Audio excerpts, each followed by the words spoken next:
TCF তীব্রমাত্রার একটা অংশ, এটা আলাদা বার্তা দেওয়ার কিছু নেই। তো আমরা সবার কাছে আবেদন রাখবো যে আমাদের যে দাবি, এই দাবির সমর্থনে সবাই যাতে এগিয়ে আসে।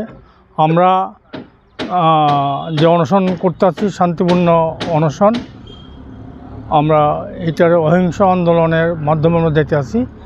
অহিংস আন্দোলনের সমর্থন আমরা সবার কাছে আমরা সাদর আমন্ত্রণ জানাই যাতে আমাদের সঙ্গে যোগদান করে এবং আমাদের দাবিকে যাতে সমর্থন করে।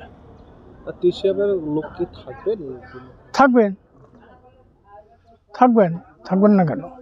আপনারা কি মিটিং করেছেন টিসিএফ? হ্যাঁ, আমার মিটিং হয়েছে, আমার মহারাজার সঙ্গে মিটিং হয়েছে। মিটিংয়ে আমাদের বক্তব্য আমরা রাখছি। আমরা নিশ্চয়ই আমরা অংশ নেব।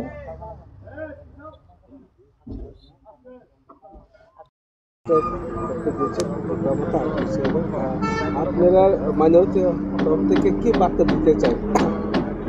আমরা তীব্রমতা দলের টিসিএফ হলো আমরা তীব্রমতা দলের একটা সংগঠন।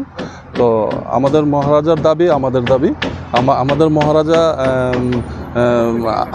এখানে আন্দোলনে বসলে আমরা টিসিএফ স্বাভাবিকই আমরা সংগঠনের একটা অঙ্গ হিসাবে আমরাও মহারাজের সঙ্গে এখানে থাকবো। মহারাজের যে দাবি ওই দাবি আমাদেরও।